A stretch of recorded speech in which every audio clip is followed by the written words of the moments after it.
Hello नमस्कार good morning. इस video में बताने वाले हैं आपको जीव विज्ञान यानी बायोलॉजी के ऐसे प्रश्न जो सभी एग्जामों में बार बार पूछे जाते हैं। ठीक है ना। और ये पार्ट कौन सा होगा? ये 10वां पार्ट होगा जिसमें कितने प्रश्न होंगे? 100 प्रश्न होंगे। जो लोग 1 से लेकर 9 पार्ट तक नहीं देखे हैं वो इस वीडियो को देखने के बाद प्लेलिस्ट बना हुआ है, ज़रूर देख लीजिएगा। और आपको विश्वास दिलाते हैं कि जब हम टोटल पार्ट करा देंगे तो आपसे किसी भी एग्जाम में बायोलॉजी का प्रश्न तो बिल्कुल नहीं छूटेगा। ठीक है ना। तो चलिए वीडियो को अब शुरू करते हैं और पहला प्रश्न देखिए क्या है। पल्मोनरी सीरा खुलती है या रुधिर लाती है? कहाँ में लाती है? तो इसका राइट आंसर हो जाएगा ऑप्शन बी, बाएं आलिंद में लाती है या बाएं आलिंद में खुलती है। ठीक है ना। अगला प्रश्न है। और एक बात और बता दें आपको कि वीडियो आपको थोड़ा सा भी हेल्प करेगा तो चैनल को सब्सक्राइब जरूर कर लीजिएगा, क्योंकि आपको टोटल बायोलॉजी इसी चैनल पर मिल जाएगा। और ये बायोलॉजी का जो प्रश्न है थोड़ा हार्ड लेवल का है, तो डरे नहीं। ठीक है ना। तो हार्ड लेवल का है क्योंकि ये सभी एग्जामों में पूछे जाएंगे आपसे। ठीक है ना। देखिए दूसरा प्रश्न क्या है। दाएं निलय से अशुद्ध रक्त किस अंग में जाता है? दायां आलिंद से जो अशुद्ध रुधिर होते हैं, रक्त होते हैं, वो कहाँ जाते हैं? दायां आलिंद से। तो इसका राइट आंसर हो जाएगा फेफड़ा में जाता है। कहाँ जाता है? फेफड़ा में जाता है। अगला प्रश्न है। और एक बात बता दूं आपको कि जो लोग पीडीएफ नहीं लिए हैं वो इस नंबर पर सिर्फ व्हाट्सअप कीजिए और लिखिए पीडीएफ। और जो अगर आपको एक चाहिए पीडीएफ पहला का तो पहला लिखे, दूसरा चाहिए दूसरा लिखे। इस टाइप से आपको जो चाहिए तो मिल जाएगा आपको। ठीक है ना। पीडीएफ अभी फ़िलहाल में फ्री है, पेड बाद में कर दिया जाएगा, फ़िलहाल में तो अभी फ्री है। तो जो लोग नहीं लिए हैं वो पीडीएफ को ले लीजिए और खुद से यूज करके आप आंसर टिक कीजिए। 5 मिनट में 100 क्वेश्चन क्लियर कर लीजिए। ठीक है। तो चलिए आगे बढ़ते हैं।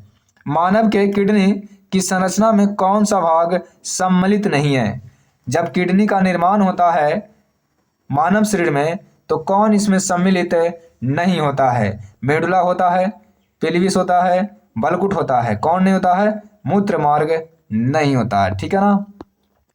वृक्कों की निस्यंदक इकाइयों को क्या कहते हैं? क्या कहते हैं? तो इसका राइट आंसर हो जाएगा नेफ्रॉन। क्या कहते हैं? नेफ्रॉन। और आपको बता दें कि जो अध्ययन वाले प्रश्न होते हैं वो बहुत एग्जामों में पूछे जाते हैं। आपको पता है कि एक एक प्रश्न के लिए यानी एक एक नंबर के लिए हम एक एक बुक पढ़ लेते हैं, फिर भी आएगा कि नहीं पता नहीं चलता। लेकिन आपको गारंटी देते हैं कि इसमें से एक न एक अध्ययन वाले प्रश्न जरूर ही आएंगे, क्योंकि इम्पोर्टेंट सब ले लिया गया है। अगला देखिए। मानव की श्वास नली की दीवार में होती है क्या उपस्थिति होती है? क्या होते हैं?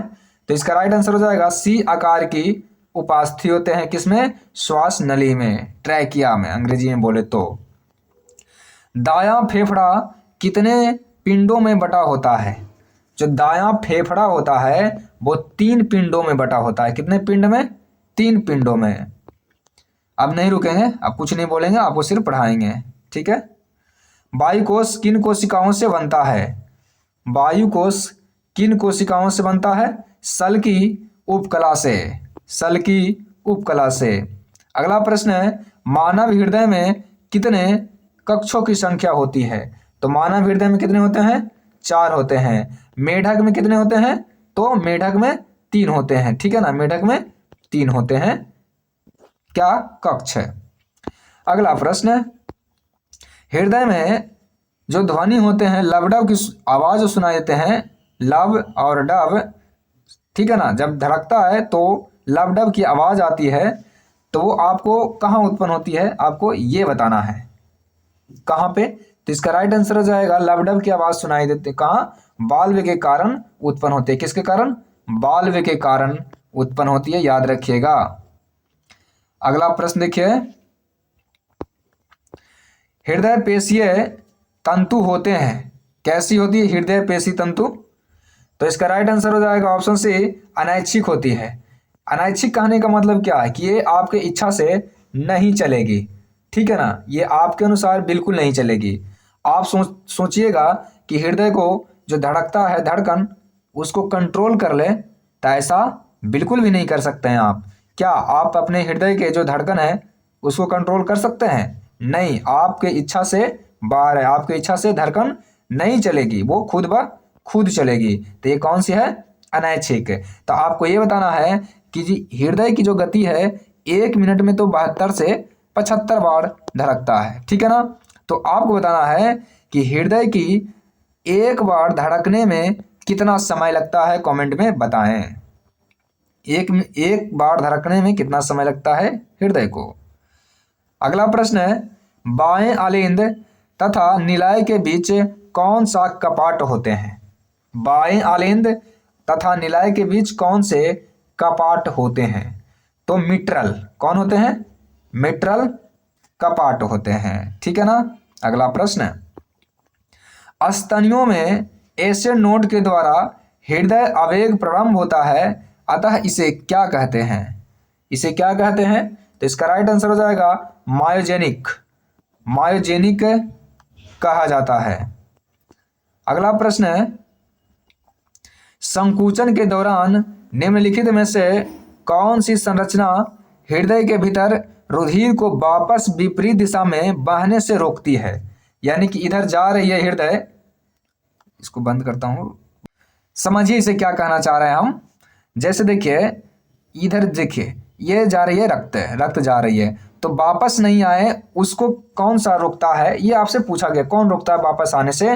तो हृदय के भीतर स्थित कपाट होते हैं। किसके? हृदय के भीतर स्थित कपाट होते हैं। तो आपको बता दें कि हृदय को एक बार धड़कने में 0.8 सेकंड का समय लगता है। ठीक है। अगला प्रश्न है, ऊतकों से बाहर आने वाले रुधिर में किसकी मात्रा अपेक्षाकृत अधिक होती है? किसकी मात्रा अधिक होती है? कार्बन डाइऑक्साइड CO2, और CO2 एक ग्रीन हाउस गैस है। तो आपको बताना ग्रीन हाउस गैस कौन कौन है, नाम लिख के जरूर बता दें जिससे आपको याद हो जाए। कल बताए थे आपको पिछली वीडियो में। रुधिर परिसंचरण तंत्र की खोज किसने किया था? तो विलियम हार्वे जी ने किए थे। रुधिर परिसंचरण तंत्र यानी रक्त परिसंचरण तंत्र, विलियम हार्वे। जन्म के बाद किसमें विभाजन बंद हो जाता है? अगर किसी को जन्म हो जाए तो किसमें विभाजन बंद हो जाएगा? तंत्रिका तंत्र में विभाजन बंद हो जाएगा, तंत्रिका तंत्र। विकास के दौरान मस्तिष्क के कौन से भाग ने आकार में सर्वाधिक वृद्धि होती है? बताइए। तो इसका राइट आंसर हो जाएगा अग्र मस्तिष्क के आगे वाला भाग में। व्यक्ति के सामान्य मस्तिष्क का भार कितना किलो होता है?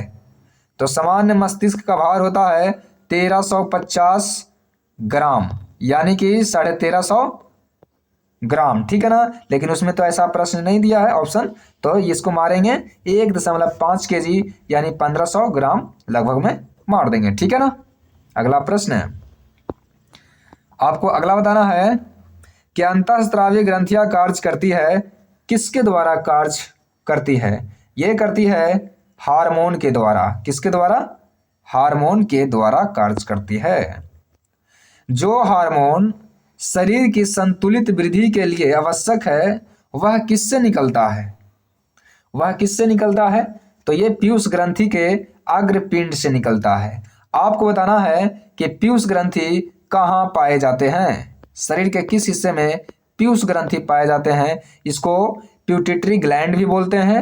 ठीक है ना, इसको मास्टर ग्लैंड भी बोलते हैं। और शरीर की सबसे छोटी ग्रंथि कौन है? पीयूष ग्रंथि। और शरीर की सबसे छोटी ग्रंथि पीयूष, तो बड़ी ग्रंथि कौन है? लीवर है। ठीक है, और आपको बताना कहाँ पाया जाता है, ये बताना है आपको। अगला प्रश्न है, ग्रंथि जिसमें वृद्धि हार्मोन बनता है कौन है वो? किस ग्रंथि में वृद्धि हार्मोन बनता है? इसका राइट आंसर हो जाएगा पीयूष ग्रंथि, पिट्यूटरी ग्रंथि या मास्टर ग्लैंड है। ठीक है ना, ये खोपड़ी में पाए जाते हैं, मस्तिष्क पे पाए जाते हैं। पीयूष ग्रंथि कहाँ स्थित होते हैं? अभी बता दिया आपको, मस्तिष्क में। ठीक है। अगला प्रश्न है, पैराथायराइड द्वारा स्रावित कैल्सिटोनिन किसका संतुलन नियंत्रित करता है? कैल्सिटोनिन क्या करता है ये बताना है आपको। तो इसका राइट आंसर हो जाएगा कैल्शियम को नियंत्रित करता है कैल्सिटोनिन। पैराथॉर्मोन प्रेरित करता है, क्या करता है ये आपको बताना है। तो इसका राइट आंसर क्या होगा बताइए? तो इसका राइट आंसर हो जाएगा सीरम में कैल्शियम की मात्रा को घटाता है। अच्छा, सीरम समझते हैं? सीरम समझते हैं? अगर जो समझते हैं सीरम के बारे में कमेंट में बताइए कि सीरम क्या है। ये बहुत इंपॉर्टेंट प्रश्न है। अगला प्रश्न है, सजीवों में ऐसे लक्षण कौन से हैं जिसके आधार पर यह निर्जीवों से भिन्न है? कौन सा लक्षण है? ये सभी लक्षण है। संवेदनशीलता है, अनुकूलता है, विकास एवं वृद्धि। अगला प्रश्न है, जीवन कहा जा सकता है? जीवन किसको कहा जा सकता है? तो इसका राइट आंसर हो जाएगा अमूर्त है, जीवद्रव्य की जैविक दशा है, वह शब्द है जो सजीवों को निर्जीव से अलग करता है, उसमें जीवन होते हैं। ठीक है ना? सभी एग्जाम में पूछे गए प्रश्न हैं, इसे देखकर अनदेखा ना करें। जीवन का मूलभूत लक्षण क्या है? जीवन का मूलभूत लक्षण है वृद्धि और प्रजनन। वृद्धि और प्रजनन। पौधों में गति पाई जाती है, किसके कारण पौधों में गति पाई जाती है? तो गुरुत्वानुवर्तन, जलानुवर्तन, प्रकाशानुवर्तन, ये तीनों के कारण पाई जाती है। ठीक है? जीव द्रव्य पदार्थ में सम्मिलित किया जाता है किसको? जीव द्रव्य पदार्थ में किसे शामिल किया जाता है? तो कोशिका द्रव को और केंद्रक को शामिल किया जाता है, दोनों को। ठीक है ना? शैवाल विज्ञान का अध्ययन कौन है? आगे अध्ययन शैवाल। तो शैवाल विज्ञान में किसका अध्ययन? तो शैवाल विज्ञान में अध्ययन किया जाता है किसका बताइए? तो इसका राइट आंसर हो जाएगा शैवाल का। ठीक है ना? शैवाल विज्ञान तो हिंदी हो गया, इसको कहते हैं फाइकोलॉजी। आपसे शैवाल विज्ञान नहीं पूछेगा, आपसे पूछेगा फाइकोलॉजी में किसका अध्ययन होता है? तो शैवाल का। तो आपको बताना है कि माइकोलॉजी में किसका अध्ययन होता है? माइकोलॉजी में किसका अध्ययन होता है? इसमें होता है कवक का। ठीक है? अगला प्रश्न है, कयांतरण का अध्ययन किया जाता है किस में? बताइए, कयांतरण का अध्ययन किस में किया जाता है? तो एम्ब्रियोलॉजी में किया जाता है। एम्ब्रियोलॉजी में कयांतरण का अध्ययन किया जाता है, एम्ब्रियोलॉजी। सभी याद रखिएगा ध्यान से, क्योंकि लॉजी तो आपसे बिल्कुल पूछेगा। अगला प्रश्न है, सरीसृपों के अध्ययन को क्या कहते हैं? सरीसृपों के अध्ययन को कहते हैं हर्पिटोलॉजी। क्या कहते हैं? हर्पिटोलॉजी। अगला प्रश्न है, विज्ञान की किस शाखा में जीवाश्मों का अध्ययन किया जाता है? जीवाश्मों का अध्ययन किस में किया जाता है? जीवाश्म विज्ञान में किया जाता है। अगला प्रश्न, एक्सोबायोलॉजी के अंतर्गत किसका अध्ययन किया जाता है? एक्सो का मतलब होता है बाहरी। ठीक है ना? तो एक्सोबायोलॉजी में किसका अध्ययन किया जाता है? तो इसका राइट आंसर हो जाएगा दूसरे ग्रह पर जीवन का। दूसरे ग्रह पर जीवन का एक्सोबायोलॉजी। मानव जनसंख्या वृद्धि के अध्ययन को क्या कहते हैं? जनसंख्या का अध्ययन क्या कहलाता है? आपसे ये पूछा गया बस। तो इसका राइट आंसर हो जाएगा डेमोग्राफी। डेमोग्राफी। वनस्पति विज्ञान के पिता कौन है? वनस्पति विज्ञान के पिता कौन है? थियोफ्रेट्स। देखिए, आपको बता दूं कि बायोलॉजी के जो पिता हैं वो अरस्तु हैं। अरस्तु ने इन्हें दो भागों में बांटा है। ठीक है ना? एक बांटे हैं किसमें बायोलॉजी को? जूलॉजी। एक बांटे हैं बोटनी। ठीक है ना? एक बोटनी, एक जूलॉजी। तो जूलॉजी विज्ञान का यानी जंतु विज्ञान का जो जनक है वो अरस्तु हैं। बायोलॉजी का जनक कौन है? अरस्तु। जूलॉजी का जनक यानी जंतु विज्ञान का अरस्तु। लेकिन बोटनी का कौन है यानी वनस्पति विज्ञान का कौन है? थियोफ्रेट्स है। मिस्टेक नहीं हुई है। बायोलॉजी के पिता अरस्तु, जंतु विज्ञान का अरस्तु, लेकिन वनस्पति विज्ञान का थियोफ्रेट्स है। अगला प्रश्न देखिए, जीव विज्ञान शब्द का प्रयोग सबसे पहले किसने किया था? तो लैमार्क एवं ट्रेविरेनस ने किया था जीव विज्ञान का सबसे पहले प्रयोग। अगला प्रश्न यहां देखिए, जीव विज्ञान में प्रयुक्त होने वाले इंजीनियरी एवं तकनीकी विज्ञान को क्या कहते हैं? तो क्या कहते हैं? तो इसका राइट आंसर हो जाएगा आनुवांशिक अभियांत्रिकी। अगला प्रश्न है, पेड़ पौधों की आयु ज्ञात करने के लिए वार्षिक वलयों की वृद्धि के विश्लेषण के विज्ञान को क्या कहते हैं? तो इसका राइट आंसर हो जाएगा ऑप्शन बी, वृक्ष विज्ञान। अगला प्रश्न, जेनेटिक इंजीनियरिंग से संबंधित कौन है? कौन है? तो इसका राइट आंसर हो जाएगा सुजनिकी, सुजननिकी। अगला प्रश्न, सूक्ष्म जैविकी या सूक्ष्म जीव विज्ञान में इसका अध्ययन क्या कहलाता है? इसका अध्ययन कहलाता है सूक्ष्मदर्शी पादपों और जंतुओं का। Option D. वन प्रबंधन के अंतर्गत कौन आता है? वन प्रबंधन के अंतर्गत कौन आता है? तो इसका राइट आंसर हो जाएगा सेल्वी कल्चर। वन प्रबंधन सेल्वी कल्चर। मानव रोग विज्ञान में करते हैं अध्ययन, किसमें अध्ययन करते हैं? मानव रोग का अध्ययन क्या कहलाता है? तो इसका राइट आंसर हो जाएगा ऑप्शन डी, मानव के विभिन्न रोग एवं कारक। अगला प्रश्न है, वनस्पति विज्ञान के अध्ययन को क्या कहते हैं? तो वनस्पति विज्ञान के अध्ययन पादपों का संपूर्ण अध्ययन कहलाता है। पादपों का संपूर्ण, पादप का मतलब पेड़ पौधे।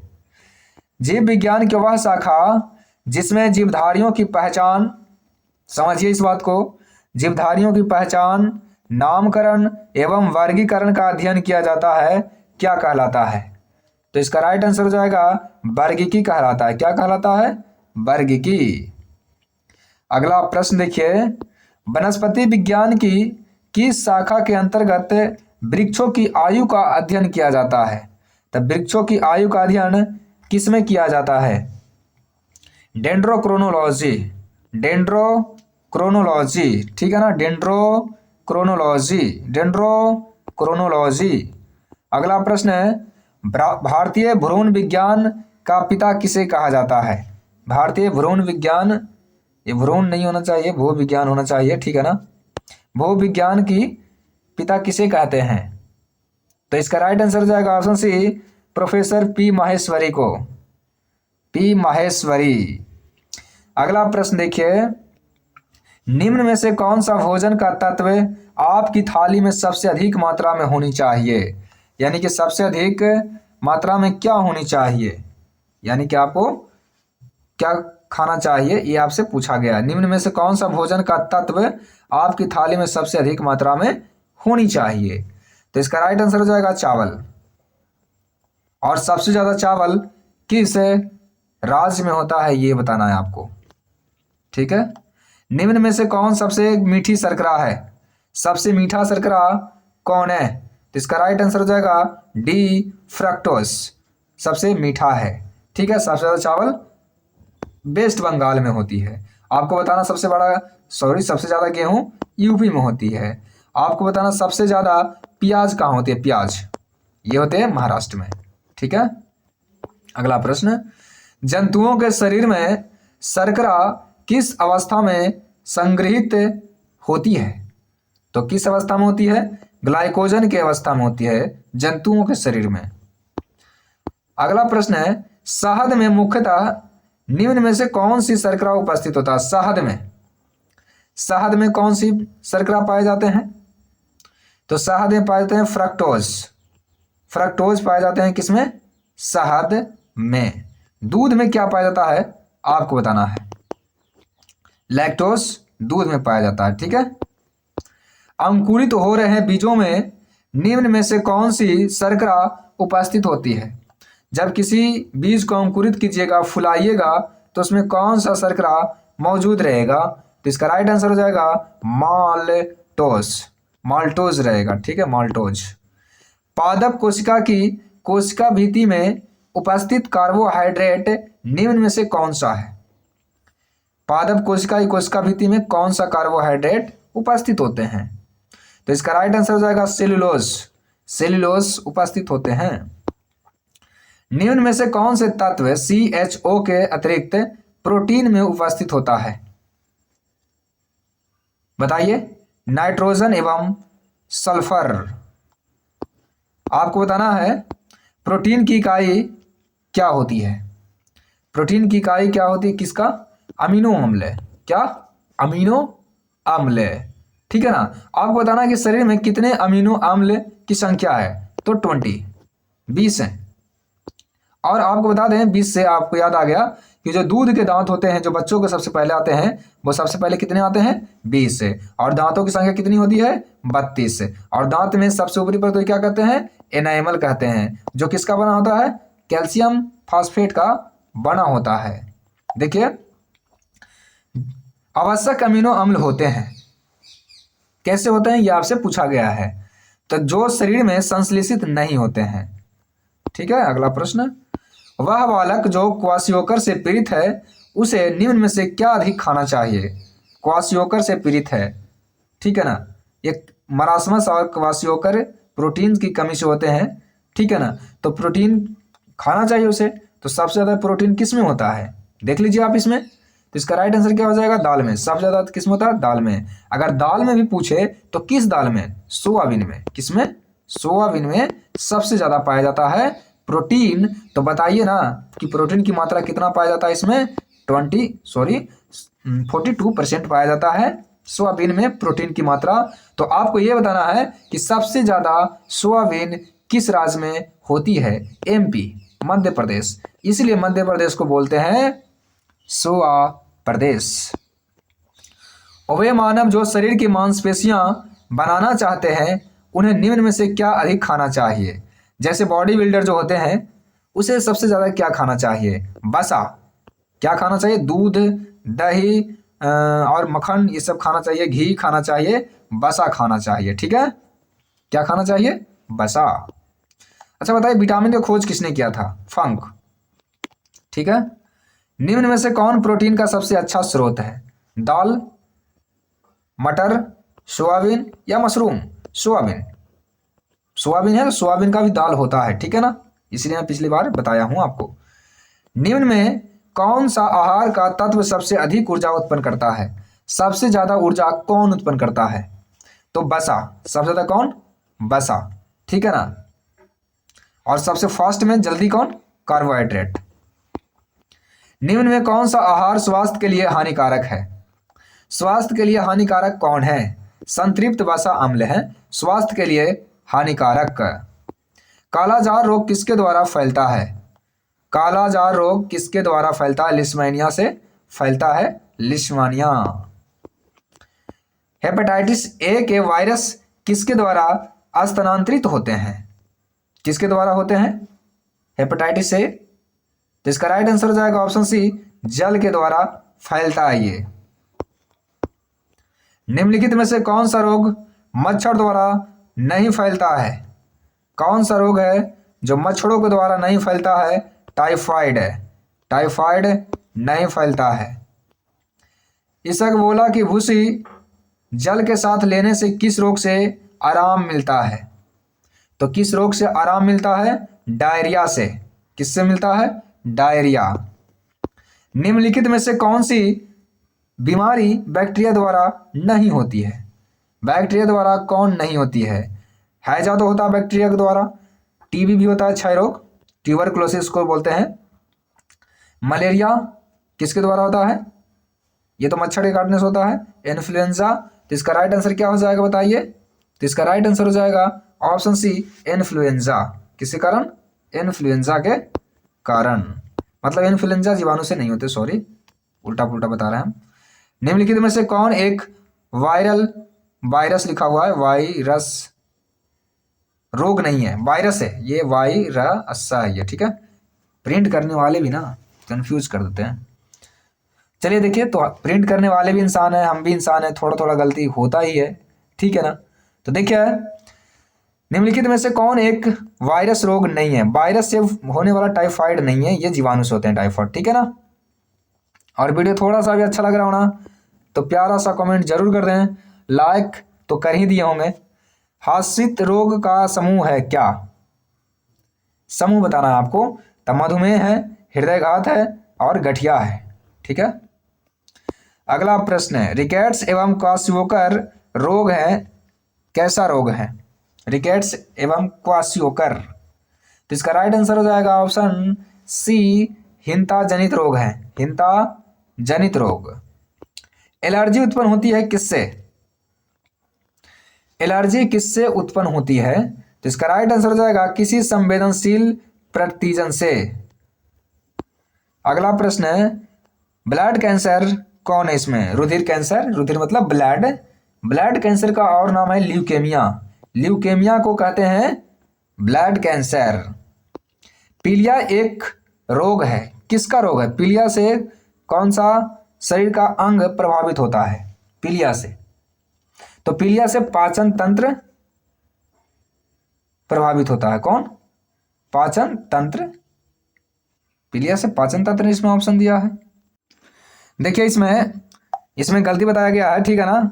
ये पीलिया रोग पाचन तंत्र को नहीं, पहले आपको बताएं एक बार, ये जो त्वचा को करता है और आंख को करता है प्रभावित, और लीवर को करता है, तो लीवर तो है नहीं यहाँ पे, ठीक है ना।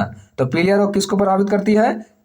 त्वचा और आंख को। देखिएगा उसका आंख पीला टाइप का हो जाएगा और त्वचा भी पीला पीला होने लगेगा। तो ये रोग बहुत ही ज़्यादा खतरनाक है, लास्ट स्टेज आएगा तो उसमें मृत्यु आपका निश्चित तय है। तो इसीलिए आपको बता रहे हैं, सतर्क कर रहे हैं कि जैसे ही आपको ये लक्षण दिखाई दे आप इसका इलाज कराना शुरू कर दें, ठीक है ना। शुरुआत में जल्दी खत्म हो जाएगा, जब ये लास्ट स्टेज में हो जाएंगे कोई उपाय नहीं होगा, ठीक है। तो पीलिया किसको? त्वचा और नेत्र को और लीवर को। आपको बताना है कि शरीर की सबसे बड़ी ग्रंथि कौन है? लीवर। किसी जीव जाति की आबादी में उत्परिवर्तित जीन के फैलने की संभावना तब होती है जब कब? तो इसका राइट आंसर हो जाएगा इसका प्राकृतिक चयन हो जाता है तब, ठीक है। अगला प्रश्न है, निम्नलिखित में से कौन सा एक कपी नहीं है? कौन इसमें कपी नहीं है? तो इसका राइट आंसर हो जाएगा लंगूर, लंगूर एक कपी नहीं है, ठीक है ना। अगला प्रश्न, प्राणी जिसे मानव ने सबसे पहले पालतू बनाया था वो कुत्ता था, बता दिया आपको, ये जानते होंगे आप। इनमें से किसे आधुनिक मानव का सीधा पूर्वज माना जाता है? किसे माना जाता है? तो इसका राइट आंसर हो जाएगा कौन सा, बताइए। इसका राइट आंसर हो जाएगा ऑप्शन ए, होमो इरेक्टस है। और मानव का वैज्ञानिक नाम है होमो सैपियंस, होमो सैपियंस। मनुष्य में एफ्लाटॉक्सिन खाद्य विषाक्तन द्वारा सामान्यतः कौन सा अंग प्रभावित होता है? कौन सा अंग प्रभावित होता है? लीवर, यकृत। निम्नलिखित में कौन सा पथरी के गठन का कारण नहीं है? किससे पथरी नहीं बनता है? अधिक पानी पीने से, ये इसीलिए अधिक पानी पीजिए, आपको पेट में पथरी नहीं बनेगा, ठीक है। शरीर में कैल्शियम ऑक्सलेट की बहुत ज़्यादा मात्रा का कारण क्या है? क्या है?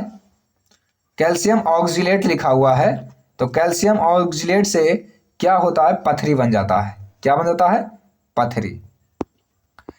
अगला प्रश्न है, गाइनेकोमैस्टिया क्या है?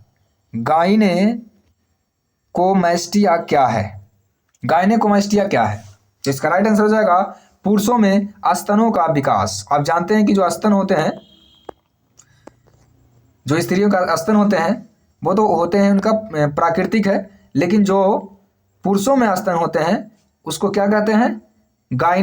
गाइनेकोमैस्टिया कहते हैं। गाइनेकोमैस्टिया, पुरुषों में स्तनों का विकास। निम्नलिखित में से क्या आलिंग सूत्रीय अव्यवस्था डोमिनेंट ऑटोसोमल डिसऑर्डर है? ठीक है ना। तो इसका राइट आंसर क्या हो जाएगा? अल्जाइमर, अल्जाइमर रोग। अगला प्रश्न, झिल्लीदार गर्दन वेब्ड नेक किसका अभिलक्षण है? झिल्लीदार गर्दन।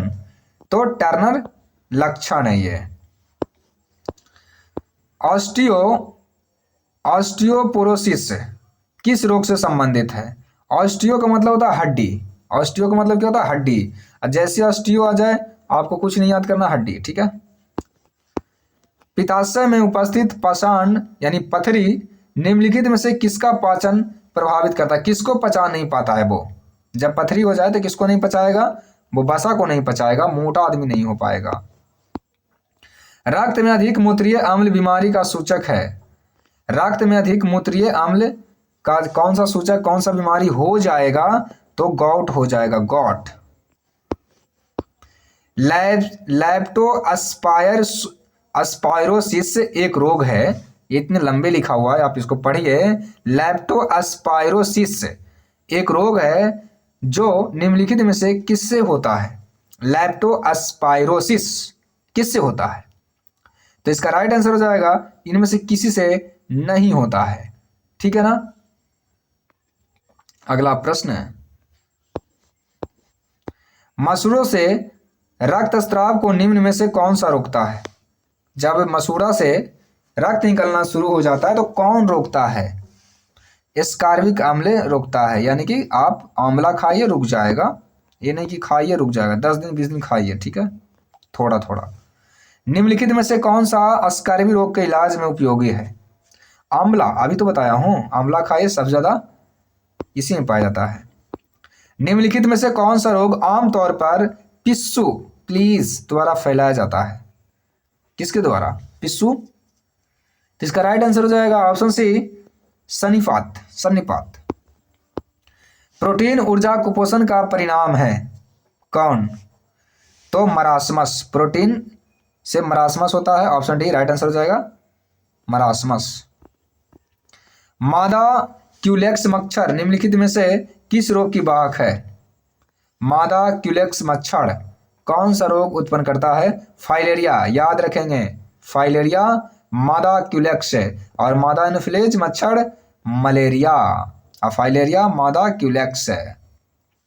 अगला प्रश्न है, दांत के इनेपल का करूरपन किस कारण से होता है? तो किस कारण से होता है?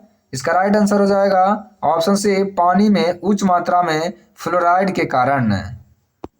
अगला प्रश्न, निम्नलिखित में से कौन सा एक स्वास्थ्य समस्या फ्लोराइड की कमी के कारण होता है? फ्लोराइड के कमी के कारण कौन सी समस्या होती है? दांत का क्षय, दांत सड़ना शुरू हो जाएगा, टूट जाएगा। सिरोसिस रोग शरीर के किस अंग को प्रभावित करता है? सिरोसिस तो किसको करता है? ये जिगर, जिगर को करता है। और जिगर किसको करता है आप जानते ही होंगे, मैं बताऊंगा नहीं। सफेद दाग का इलाज निम्नलिखित में से किस हर्बल दवा द्वारा किया जाता है? सफेद दाग का इलाज किस हर्बल द्वारा किया जाता है? सफेद दाग आप देखे होंगे किसी न किसी को, तो किसके द्वारा किया जाता है? लुकोसिन के द्वारा किया जाता है। किसके द्वारा? लुकोसिन। अगला प्रश्न है, मानवों में गुणसूत्र की संख्या 21 की त्रिगुणसूत्रता उत्तरदायी है, किसके लिए उत्तरदायी है? तो इसका राइट आंसर हो जाएगा डाउन सिंड्रोम के लिए। कौन सी बीमारी दिल से संबंधित नहीं है? कौन सी बीमारी दिल से संबंधित नहीं है? तो इसका राइट आंसर हो जाएगा डिप्थीरिया, ये गला से संबंधित है। अगला प्रश्न, रोग मुख्यतः व्यावसायिक स्वास्थ्य खतरों के कारण होता है, तो बताना है क्या आंसर होगा इसका? Silicosis, silicosis. मानव में बैक्टीरिया के संक्रमण का सबसे आम इलाज क्या है? सबसे आम इलाज एंटीबायोटिक्स है। क्या है? आम इलाज एंटीबायोटिक है बैक्टीरिया के कारण। और ये है अपना आज का लास्ट प्रश्न, श्लेष्मा झिल्ली के सृजन को क्या कहा जाता है? और जो लोग लाइक नहीं किए हैं वो लाइक तो जरूर कर दीजिए, और एक प्यारा सा अच्छा सा कमेंट अपने हिसाब से जो आपको अच्छा लगे हमारे बारे में लिख दीजिए, ठीक है ना। अगर आपको लगे खराब, आप खराब भी लिख सकते हैं, आपको जैसा महसूस हुआ हो वैसे लिख सकते हैं। लाइक कर दीजिए, सब्सक्राइब कर दीजिए और कमेंट कर दीजिए। और ज़्यादा अच्छा लगा हो ना आपको हमारा बात, हमारा पढ़ाया हुआ, तो अपने दोस्तों के पास शेयर तो ज़रूर कर दें, बहुत मेहरबानी हो जाती है शेयर करने से, ठीक है ना, क्योंकि वीडियो प्रमोट हो जाता है और यूट्यूब को पता चलता है कि इनका वीडियो अच्छा है तो वो और लोगों के पास भेजता है, ठीक है। तो मैं यह चाहता हूँ कि सभी लोग शेयर करें। इसका राइट आंसर बताइए क्या होगा। 1000 पूरा हो चुका है। ब्रोनोकाइटिस, ब्रोनकाइटिस, ठीक है। श्लेष्मा झिल्ली की स्थिति को क्या कहते हैं, ब्रोनकाइटिस। और जो लोग पूरा देख लिए हैं उनको बहुत बहुत धन्यवाद वीडियो देखने के लिए।